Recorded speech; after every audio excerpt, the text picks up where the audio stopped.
जो नारियल की भेंट लाए हैं सभी नारियल लेकर के आए, क्योंकि नारियल खाली नहीं चढ़ाए जाते हैं।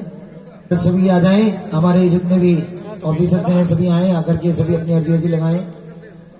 सुपारियां दो जारे न रेला, सात सुपारियां तेरे बछड़े ने चढ़ाया मैया शीश की, जुड़े वाली माँ कड़ के बेटा ले लो जगत दिए माँ की, जुड़े वाली माँ कड़ के पाँव पलक में शीश मिलायो, पाँव पलक में शीश मिलायो, शीश मिलायो मैया जोड़े मिलायो, उमड़े उमड़े ऐसे होवे के जुड़े वाली माँ कड़ के। कथा हम तारा रानी की, एक बार सब मिलके बोलो दुर्गे महारानी की जय, सच्चे दरबार की जय।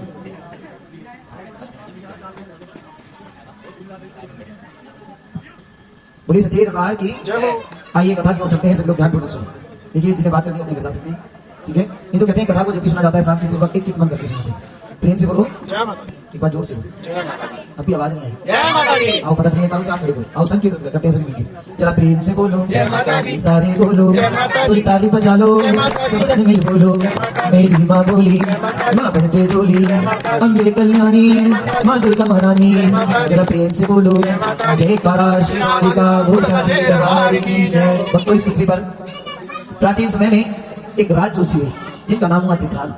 माता रानी के अनन्य भक्त थे और माता की कृपा से उनके घर में सारे सुख थे और वे बड़े ही सौभाग्यशाली थे। उनके घर में 2 कन्याएं थी। कितनी? जोर से बोलो। तो अगर आप जवाब दोगे तभी पता चलेगा ना कि आप कथा को सुन रहे हैं। सच्चे दरबार की 2 कन्याएं थी। चित्राल जो थे राज जोशी, बड़ी कन्या का नाम था नंदा और छोटी कन्या का नाम सुनंदा था। क्या नाम था? नंदा और सुनंदा। वे भी माता रानी के अनन्य भक्त थे। एकादशी का व्रत कोई करता है? एकादशी का व्रत यहाँ पे कौन कौन करता है? कहते हैं एकादशी वाले दिन चावल भी नहीं खाने चाहिए, क्योंकि वो भी कीड़े मकोड़ों की बातें कही गई। दोनों बहनों का एकादशी का व्रत था। बड़ी बहन ने छोटी बहन से कहा कि बाजार से कुछ फल ले आओ और फल से हम दोनों व्रत खोलेंगे। छोटी बहन चली जाती है बाजार और बाजार में जाकर के देखती है उसे कहीं फल नहीं मिलते, काफी सारी होती है रेडी में पकौड़ियां पकड़ी होती है मांस की। उसको देख करके उसने उन पकौड़ियों को लिया, सोचा कि आज इनसे ही हम व्रत को खोलेंगे। सच्चे दरबार की पकौड़ियां लेकर के उसने खाई और अपनी बहन के लिए भी लेकर के आई। पहुंची घर, जाकर के उस नंदा ने सुनंदा से कहा लो क्या लाई हो तुम? सुनंदा ने कहा कि लो बहन फल तो नहीं मिले, ये पकौड़ियां मिली लाई हूं। जैसे उसने अपने हाथ में भी रखा, उसने देखा कि इसमें तो मांस के टुकड़े दूर फेंक दिया। जो मुंह में आया वो अपनी बहन को बुरा भला कहा। सच्चे दरबार की प्रेम से बोलो। कहा कि आज तूने एकादशी का व्रत खंडित किया है, जा मैं तुझे श्राप देती हूँ। जैसे आज तूने मांस का भक्षण किया है, आगे चल के तेरा जन्म ऐसी योनि में होगा जिससे जीवन भर कीड़े मकोड़ों का भक्षण करे। कौन खाता कीड़े मकोड़े?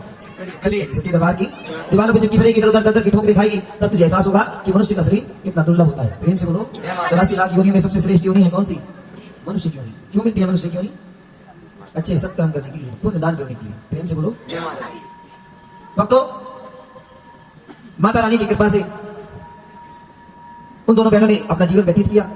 नंदा ने उस जीवन को त्यागा, अगला जन्म भी उसका मनुष्य के रूप में हुआ, एक राजा के घर में, जिनका नाम था त्रिसांग विभु।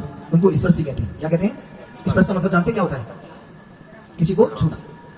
स्पर्श उन्हें इसलिए कहते थे क्योंकि उनके मुख से जो भी बात निकलती थी वो इतनी अच्छी लगती थी। कहते हैं ना मीठी वाणी बोली न मन का आपा खोए और को शीतल करे और आपा शीतल करे। हमेशा मीठी मीठी बात करनी चाहिए। प्रेम से बोलो। इसलिए उन्हें स्पर्श भी कहा करते थे। माता रानी की कृपा से उनके घर में कोई संतान नहीं थी। माता की वो भी अनन्य भक्त थे, लेकिन कहते हैं महारानी अपने भक्तों को सब कुछ देती है, चाहे भले ही देर से क्यों न दे। इसके घर में देर है लेकिन अंधेर नहीं है। माँ की कृपा हुई, उस नंदा ने अगला जन्म राजा स्पर्श यहाँ पे लिया कन्या के रूप में। इस रूप में शरद पूर्णिमा के दिन शुक्ल पक्ष में तारों की छांव में तो कन्या जन्मी। राज जोशी ने उसका नामकरण किया, कहा कि तारों की छांव में जन्मी है, इसका नाम तारा रखते हैं। क्या रखते हैं? और जैसे तुम माता के भक्त हो राजन, ये भी बड़ी होकर के माता के अनन्य भक्त होगी। प्रेम से बोलो।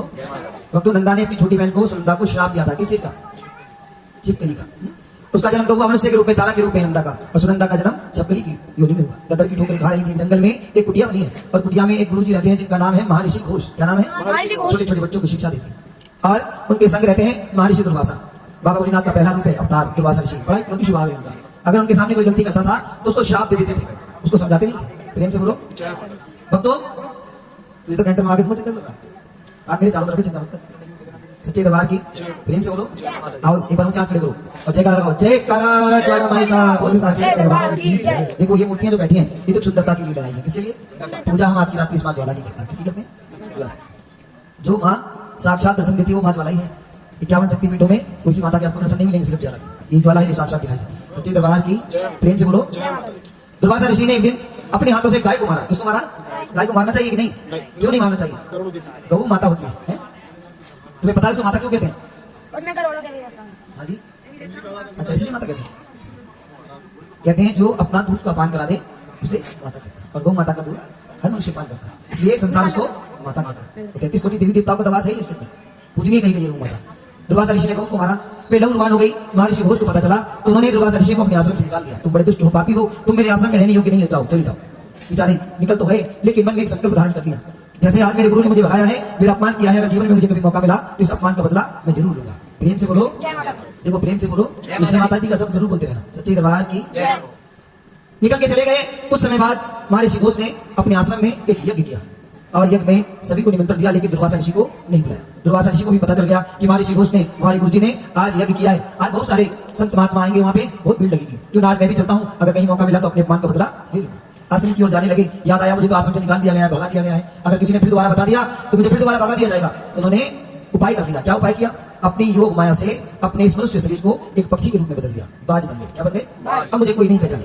आकाश में उड़ते हुए जा रहे थे, जंगल में काला सर्प मिला, उसको चोंच मारी, उस सर्प के प्राण निकल गए और उसे पंजों में दबा करके आकाश में उड़ने लगे। उड़ते उड़ते पहुंचे अपने आश्रम में और ऊपर आकाश में उड़ रहे हैं, नजर नीचे है, देख रहे हैं क्या क्या हो रहा है।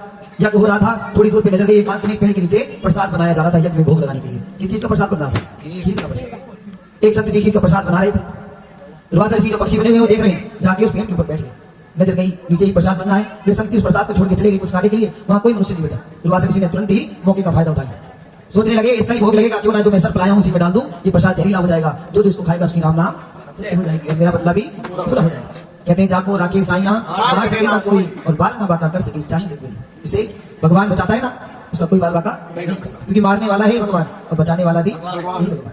प्रेम से बोलो, कहाँ पे चल रही है कथा? सच्चे दरबार की एक बात ताली बजा बच्चे के लिए, आप लोगों से अच्छे से सुनना है। सर्प को डाल दिया, किसी ने नहीं देखा, फिर भी किसी ने देखा, मैं माता रानी के पास है, किसने देखा था? कहाँ बैठी थी? सब कुछ दृश्य देखा। सोचने लगी देखो पिछले जीवन में मैंने एकादशी का व्रत खंडित किया था तो मुझे छपकली बनना हुआ, और आज मेरे सामने इतना बड़ा यज्ञ हो रहा था और यज्ञ के प्रसाद को खराब कर दिया इस दुष्ट ने, इस बाज ने, इसमें सर्प डाल करके। अब ना जाने मुझे कौन सी होनी मिलेगी, क्योंकि कहते हैं अगर कोई पापी कोई पाप कर रहा हो और उसको तुम देखोगे ना बड़े आराम से हर्षोल्लास से कि हाँ बहुत अच्छा कार्य कर रहा है, तो जितना पाप करने वाले को फल मिलेगा उतना ही देखने वाले को भी मिलेगा। सच्चे दरबार की सोचने लगी भगवान मैं कुछ कर तो सकती नहीं हूँ, मेरा जीवन तो व्यर्थ है, क्या करूं? इतने में प्रसाद देने के लिए 4-5 संत जी आ गए। जैसे कढ़ाई को उठाने लगे, उस छिपकली ने तुरंत पेड़ को छोड़ के कढ़ाई में चला गया। अब मैं इसमें कूद जाती हूँ, तभी मैं गिरूंगी, इसके अंदर कोई इस प्रसाद को नहीं खाए। जब मैं प्रसाद में गिरी, सभी ने देखा तो उसको खूब बुरा भला कहा कि नीच लोग अपनी कभी नीचता से बाज नहीं आते, आज तूने फिर नीच कर्म किए हैं, नीच कर्मों द्वारा ही तुझे छिपकली होने में आना पड़ा, आज फिर तूने ऐसे कर्म किए, जहां तुझे श्राप देते हैं तेरा अगला जन्म भी ऐसों के घर में होगा जिस घर का कोई पानी भी नहीं पिएगा। सच्चे दरबार की जंगल में गए, कढ़ाई को जब पलटा गया तो छिपकली के अलावा एक चीज और पड़ी थी, उसमें क्या था वो दिखा। सभी आपस में बात करने लगे, इसलिए कुछ समझ में नहीं आया। गुरु जी को जाके बताया, गुरु जी ने अपनी योग माया से देखा तो कहा कि तुमने बहुत अनर्थ कर दिया, अगर वो छिपकली नहीं गिरती तो हम इस प्रसाद को खा लेते और हम सबके प्राण पकेड़ उड़ जाते। सच्चे दरबार की और तुम सबने छिपकली को श्राप दिया। महर्षि घोष ने कुछ छिपकली के लिए वृत्ति करी, क्षमा याचना करी और उसको वरदान दिया कि 84 लाख योनियों में सबसे श्रेष्ठ योनि कौन सी है? वो मनुष्य की योनि तुझे मिलेगी और तेरा जन्म किसी उच्च घराने में होगा। क्यों? क्योंकि तूने आज एक उच्च सत्कर्म अच्छा कार्य किया है। जाओ तुम्हारा जन्म किसी राजा के घर होगा, लेकिन कहते हैं संतों की वाणी कभी खाली नहीं होती। जैसे इन्होंने कहा है तुम्हारे ऐसे घर में तुम्हें जाना होगा कि तुम्हारे हाथों का कोई पानी नहीं पिएगा, ये भी बात जरूरी होगी। जन्म तो तुम्हारा होगा राजा के घर में, लेकिन पालन तुम्हारा ऐसे ही घर में होगा जिस घर का कोई पानी पीना पसंद नहीं होता। प्रेम से बोलो। देखो आजकल तो कोई ज्यादा विचार होते नहीं, लेकिन गाँव देहात में चले जाओगे आज भी बहुत विचार होते। सच्चे दरबार की भक्तों पता चल गया छिपकली को वरदान मिल गया, एक आशीर्वाद भी मिला। और उसके बाद कुछ छिपकली ने अगला जन्म जिस घर में तारा ने जन्म लिया था उन्हीं राजा त्रिशांक विभु के घर वे छिपकली दूसरी बेटी के रूप में जन्मी। सच्चे दरबार की जेठा मंगल की रेवती नक्षत्र में कृष्ण पक्ष में अंधियारे पाक में उस कन्या ने जन्म लिया। ब्राह्मण ने उसका भी नामकरण के लिए जब आए थे, कुंडली बनाई थी, कुंडली जब उसकी पड़ी तो सब लोग चकित रह गए। राजा को कहने लगे राजन अब आपका समय खराब चालू हो गया है। कहने लगे कैसे? कहने लगे बेटी आपके घर में जन्मी है, अच्छे नक्षत्रों में नहीं जन्मी है, अगर इसको आप अपने घर में रखोगे पालन पोषण करोगे तो तुम्हारा सारा राज्यपाट नष्ट हो जाएगा, तुम्हें इधर उधर की ठोकरें खानी होगी। राजा कहने लगे कोई उपाय बता दो। कहने लगे हमने तो सुना है कि ना रहेगा बांस और ना बजेगी, कन्या को मार दो, कन्या ही नहीं रहेगी तो तुम्हें कोई नुकसान नहीं होगा। राजा ने सोचा हमने तो सुना है कि बुरा करने का फल भी बुरा ही होता है। कहते हैं गाय को मारोगे तो 84 लाख योनि में जन्म लेने के बाद भी पाप नहीं छूटता है, और एक कन्या को मारने के बाद 100 गाय मारने के बराबर पाप लगता है। कितनी गाय? कहने लगे क्या करें? सोचा विचारा गया तो समझ में आया कि एक काम करते हैं, इस बेटी को जल प्रवाह कर देते हैं। एक लकड़ी के बक्से में बेटी को बंद किया, हीरे जवाहरात सोना चांदी लगा के ब्यास नदी में बहा दिया गया। बहता बहता दूर चला गया। गांव के समीप एक ब्राह्मण रहते थे, उस गांव में ज्वाला मैया के पुजारी थे और स्नान करने के लिए प्रातः काल में आए थे। ब्यास नदी में स्नान कर रहे थे, नजरों के सामने जैसे बक्सा आया, मन में लालच जाग गया, बक्से की तरफ हाथ बढ़ाया पकड़ने के लिए। अच्छा बताओ बक्सा हाथ में आ गया था कि नहीं? नहीं नहीं, एक बार ताली बजाओ। देखो तुम्हें इतना अच्छा जवाब समझ में आया कि क्या बक्सा हाथ में नहीं आया, तुम्हें पता चल गया ना? बता दिया तुम्हें, बता तो फिर भी नहीं देते। सच्चे दरबार की बक्सा हाथों में नहीं आया, आगे गहराई में चला गया, पंडित जी पीछे पीछे जाने लगे। मैं भी इतने गहराई में चले गए, बेचारे बेचारे डूबने लगे। जब डूबने लगे तो चिल्लाने लगे, कोई बचाओ कोई बचाओ, मैं डूब रहा। एक मछुआरा अपना कार्य कर रहा था ब्यास नदी के किनारे, उसने खड़ी होकर के देखा, अरे ये तो पंडित जी हैं। तुरंत छलांग लगा दी और तैरता हो गया, पंडित जी को थोड़ा ऊपर गया। पंडित जी ने देखा ये तो मछली पकड़ने वाला है, जोर से गुस्से में चिल्ला करके बोले, तुझे पता नहीं है, तू सूत्र है, मुझे छू करके तूने पवित्र कर दिया, मैं ब्राह्मण हूं और मैं स्नान करने आया था। बेचारा डर गया, हाथ जोड़ के खड़ा हो गया। महाराज गलती हुई, लेकिन जाके तो जाके देता हूँ, बक्सा पकड़ के लिया, तुझे तैरना आता है। मैं मछुआरा तैर करके गया, और जो बक्सा देख करके भाग रहा था पंडित जी को, मैं उसके पास आ गया, लेके आया बाहर। पंडित जी ने कहा एक काम करो, इसको काट लो। आधा आधा किया गया, ऊपर का धन तो पंडित जी ने लिया, अंदर खोला तो उसमें एक कन्या सांवली सुरली बाँव बाँव के अंगूठी को अपने मुख में रखी हुई। ये दृश्य जब उसने देखा तो आंखों से मोटे मोटे आंसू गिरने लगे। पता है क्यों? ये संतान अपने भगत से मैया बड़ा प्यार करती है, अपने भगत से मैया रहती है पहाड़ों में, माँ ध्यान रखती है, रहती है पहाड़ों में, रखती है अपने बच्चों से मैया बड़ा प्यार करती है, अपने बच्चों से मैया। सच्चे दरबार की माँ अपने बच्चों से बड़ा प्यार। कहाँ चल रही है कथा, याद है? आंसू पता इसमें लगा है ना खूब सारा। मोटे मोटे आंसू बहे। हाँ देखो बच्चे ने सही जवाब दिया, बता रही बच्चे की बड़ा कमेटी को जरूर बने, प्रेम से बोलो। बक्से पे बात चली थी, हाँ धन बांट रही थी। कन्या को देख के बेचारा रो रहा था। पंडित जी ने कहा, तू रोता क्यों है, बड़ा तू सौभाग्यशाली है, तेरे घर में एक कन्या मिली, जा माता रानी की कृपा हुई है। सोचने लगा, पंडित जी से बात करने लगा, रो के महाराज देखो हमारी कोई संतान नहीं थी, तो माता रानी ने हमें कुछ नहीं दिया, और जिनको दिया उनको इसकी कदर नहीं हुई। कहने लगा तो कोई बात नहीं, कहते हैं ना भगवान कन्हैया को जन्म किसी ने दिया लेकिन पालन नहीं हुआ। कहते हैं जन्म देने वाले से बड़ा कौन होता है? कहने के जा तू इसको पाल, और तू भी बड़ा सौभाग्यशाली है, ये धन भी ले जा, बेटी बड़ी हो जाए तो कन्या का दान करना, तेरा भी जीवन सफल हो जाए। धन तो उसने नहीं लिया, कन्या को लेकर के चला गया। अपनी धर्मपत्नी को जैसे ही सारी बात उसने बताई, उसकी धर्मपत्नी बेचारी, उसके जब कोई संतान नहीं थी, कहते हैं ना नैनों की कदर वही जानता है जिसके नैना नहीं होते, अंधे से पूछो कितनी जरूरत है, और संतान की कदर वही जानते जिनके घर आंगन में कोई संतान नहीं है।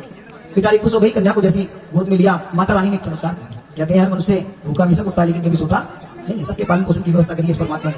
माता रानी की कृपा से उस बेटी के भी पालन पोषण की व्यवस्था हो गई। सच्चे दरबार की दोनों पति पत्नी ने मिलकर के उसका नामकरण खुद ही कर लिया। क्या नाम रखा पता है? सच्चे दरबार की रुक्मण नाम रख लिया। क्या नाम रख लिया? रुक्मण। माता तो रुक्मण कहती है, पिताजी उसको रुको कहते हैं।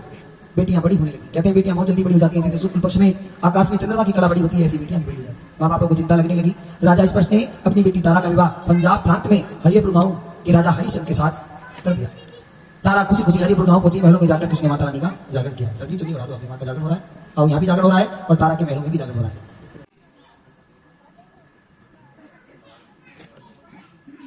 कि आइए भक्तों, माँ का जागरण जब हुआ तो माता रानी प्रसन्न हो गई, और जब माँ प्रसन्न होती है तो अपने भक्तों को वरदान देती है। और माँ जब खुश हुई तो तारा को एक सुंदर सा पुत्र की प्राप्ति हुई। किसकी? एक बेटा हुआ, जिस बेटे का नाम सुंदर रखा गया। क्या नाम रखा गया?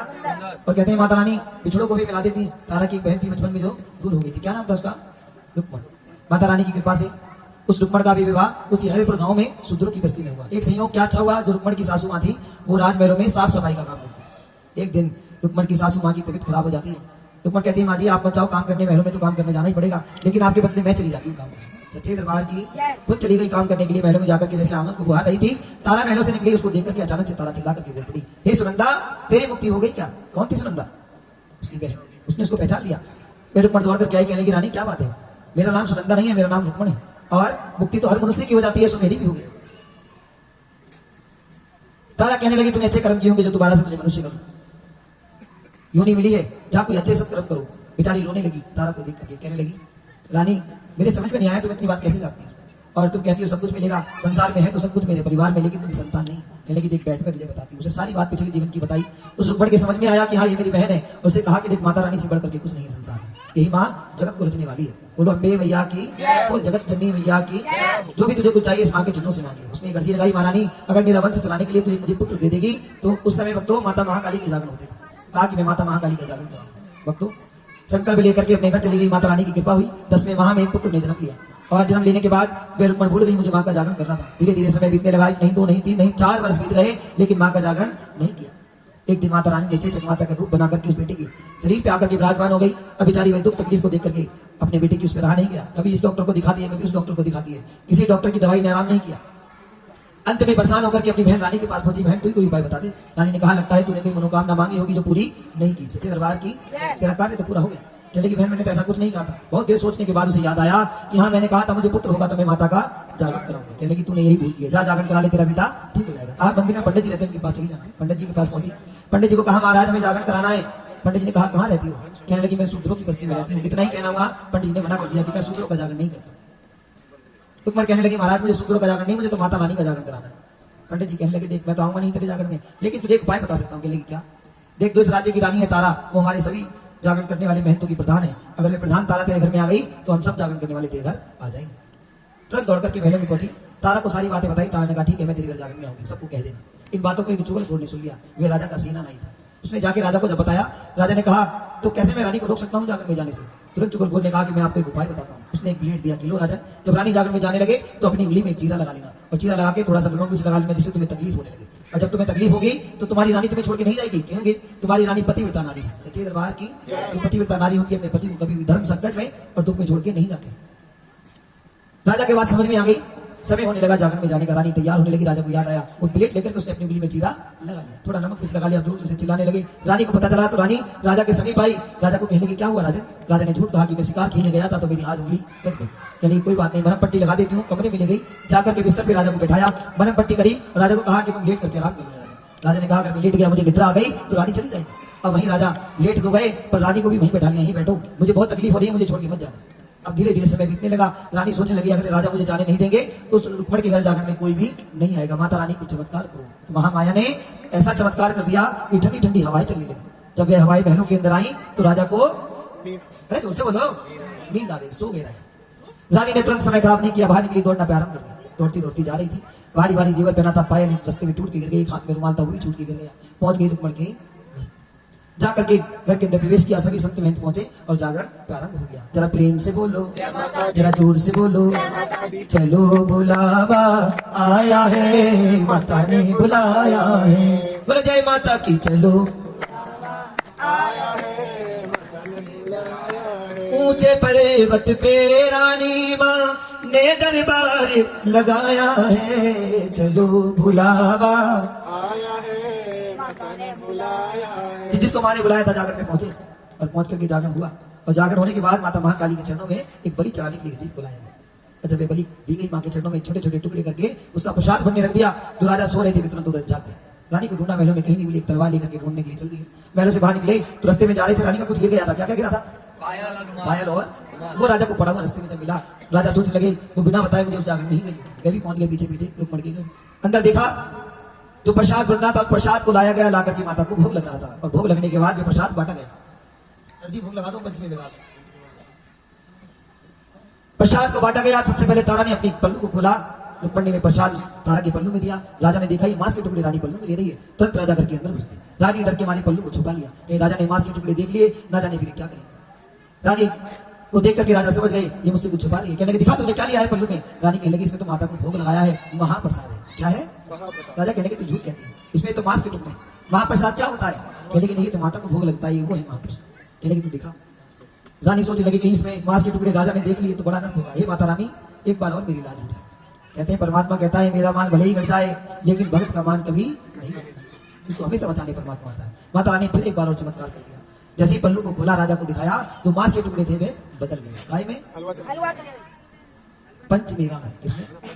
मखाने, गोला, किशमिश, बादाम, छुआरे, जिस प्रसाद को कहते हैं बाटे का प्रसाद। हलवा चना बेटे और घोड़े का कथा तो सुनी कई बार, भूल भी जाती।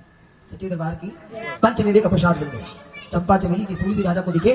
राजा ने तुरंत कहा लगता है तू कोई जादू करनी है, तूने जाकर में जाकर के जादू सीखी। रानी कहने लगी मैं कोई जादू करनी नहीं हूँ, ये तो माता रानी का पंथ है। क्या है? इस पंथ में तो अनेकों चमत्कार होते हैं राजन। राजा कहने के तो मैं भी इस पंथ के बारे में जानना चाहता हूँ। रानी ने कहा अगर इस पंथ के बारे में जानना है तुम्हें माता महाकाली को प्रसन्न करने के लिए भेंट चढ़ानी होगी। राजन कहने की ठीक है, जो तू कहेगी मैं करूंगा।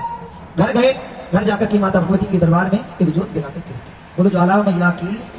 रात्रि भर माता का जागरण किया, भजन कीर्तन किए। प्रातः काल की वेला हुई, माँ को पुकारा गया लेकिन माँ उनकी पुकार सुन करके नहीं आ रही। राजा रानी बहुत देर से माँ को पुकार रही नहीं आ रही, लेकिन माँ की एक आज्ञा हुई। तारा को पता चला कि माँ ने कहा है कि बलि चढ़वाओ। राजा को कहा कि जाओ राजन, सबसे प्रेमी चीज जो तुम्हारी हो, जिससे तुम सबसे ज्यादा प्रेम करते हो, उस चीज की तुम्हें बलि चढ़ानी है। किस किसका नाम लिया था राजा ने? हाँ जी, किस किसका नाम लिया था? बेटा और घोड़े का।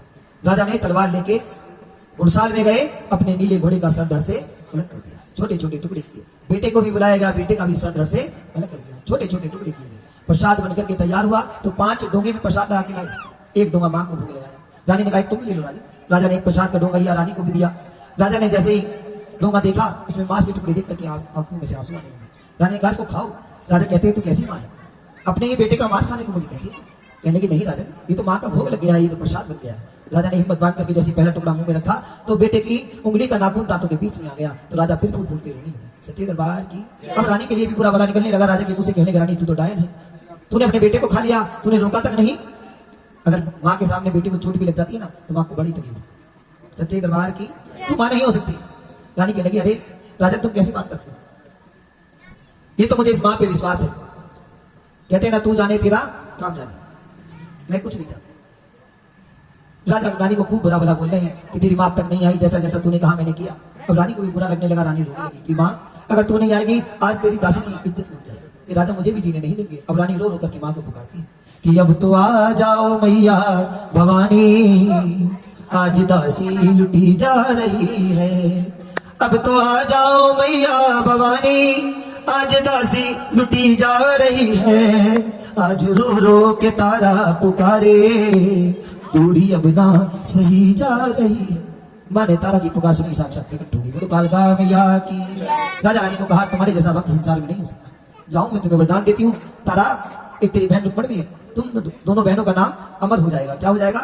अमर। जहां जहां मेरा नाम लिया जाएगा वहां तुम्हारा नाम अवश्य लिया जाएगा। आज के बाद माता महाकाली के 7 के जागरण नहीं हुआ करेंगे जिस जागरण में बलि चढ़ाई जाती है। होते हैं क्या? नहीं। माँ वैष्णवी पंथ के द्वारा माँ ज्वाला के जागरण होंगे तारा, और उस जागरण में प्रातः काल में तेरा जीवन का परिचय जरूर सुनाया जाएगा। जिस जागरण में तेरा जीवन परिचय नहीं सुनाया जाएगा वह जागरण हमेशा अधूरा ही रहेगा। कथा होने के बाद ही वह संपूर्ण होगा। सच्चे दरबार की। माँ ने वरदान दिया, आशीर्वाद दिया और राजा रानी को आत्मज्ञान हो गया। 2 डोंगे बचे थे। माँ ने कहा उठाओ, जिन जिन की तुमने बलि चढ़ाई उनको खिला के आओ। माँ के चरणों में राजा गिर गया, आशीर्वाद पाया। 2 डोंगे लेकर के जब चला घुड़साल में गया तो माँ की कृपा से देखा क्या जिस घोड़े को काटा था वे घोड़ा उसी खूंटे पे बंधा पाया। बोलो कालका माई की। बेटे को पुकारा गया तो बेटा सुंदर भी महलों से दोबारा से लौट के आया। उस बेटे को अंकों में लिया, फूट फूट के राजा रोने लगे और जो लास्ट का डोंगा बचा था बेटे के हाथ में रख दिया। बेटे के हाथ में जब रखा तो वे प्रसाद बदल गया काले यही सोचना था कि ध्यान से कोई सुनना की नहीं। सच्चे दरबार की। बेटे को दिया तो हलवा बन गया और घोड़े को खिलाया तो वे काले चने बन गए। माँ ने कहा जो भी हलवे चने का प्रसाद का भोग मुझे लगाएगा मैं उससे अति प्रसन्न हो जाऊंगी। सच्चे दरबार की।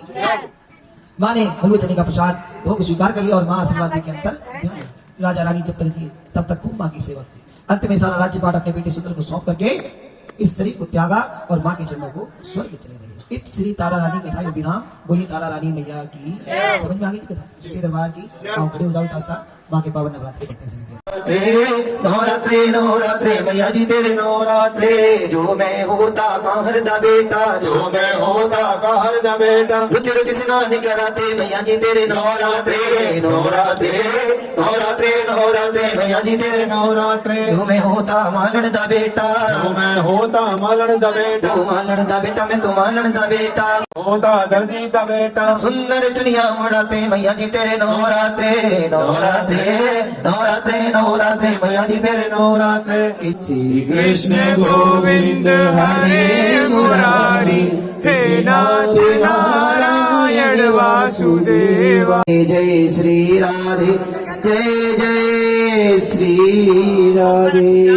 शेरवालिदा बोल सच्चे दरबार की। भाई लोग प्रसाद ले लो तुम लोग। सो फाइनली तारा रानी की कथा भी खत्म हो गई।